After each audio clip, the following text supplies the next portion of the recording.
nga beta sko pembe. Osko to sur la pembe. Moi, je pas aimé l'organisation, il y a héritier. Tu vois, quand même, Azana orchestre, ayaki na miséré presque majorité. Azana groupe na ba danseuse wana. Ba beti ba retirada, ba beti ba midemo ba beti lisusu, oyo utoko lekoni. Chemin de la gloire. Ba bundi ba beti. Oso comprendre. Ba concert te beta dans le monde entier, ba wonde ba beta rango. Oso mona, honneur au public. Parce que pour ton la lanjala, ya wata. Oso mona, depuis que concert na wana. Ya Olympia. Pour ton la lanjala ya wata. Pour tout la njala te ko njala ya wera o njala sokibe ya Bercy te pour tout la njala ya wata ozomona ba musicien ni ba yaki wana ba yaki musala omoni za lo mususu ko salama ba musicien bazo murmurer mais yo ba mo ba loba ezate biso public biso ba journaliste o to mona ki photo sola vérité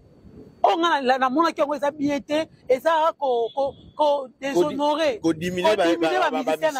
parce que les concerts ce n'était pas les concerts de Weranson même si ça papa naï concert ezaki à Weranson te concert ezaki à Bercy te parce que ambulance il était là concert ezaki à Jamaïque te parce que ambulance il était là ozomona ayaki na ba animateur na ye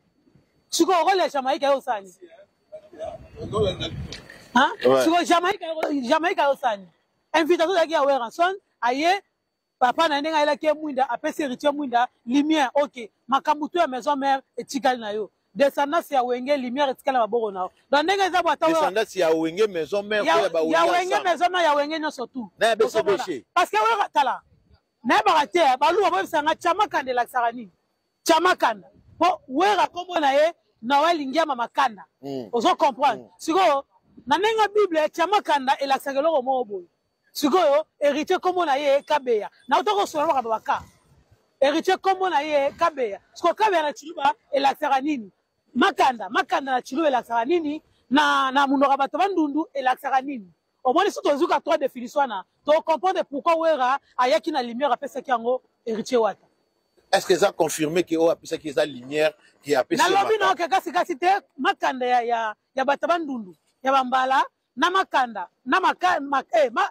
makanda ya bato bandundu na makanda ya baluba na kabeya o baluba ba différence ba kombo wana elaksaka nini na otoko betelo likambo ya baka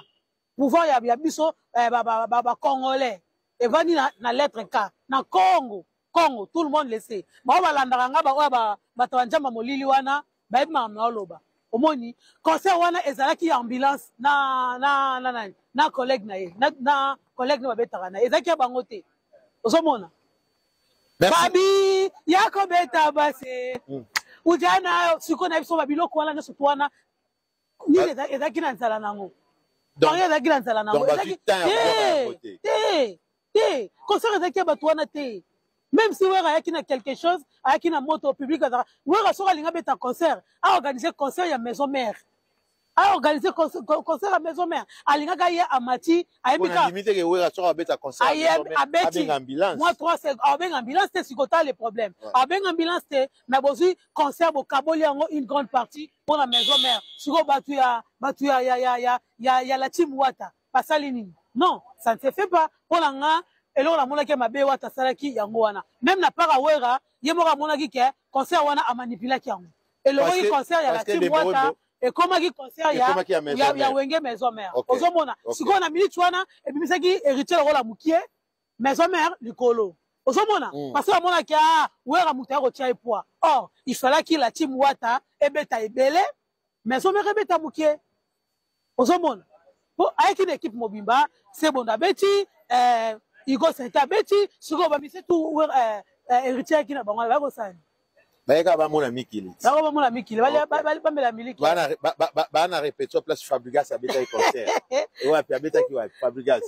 ata ko beta na Casino de Paris bientôt bo mona Casino de Paris répétition ya héritier watanable oh ya solo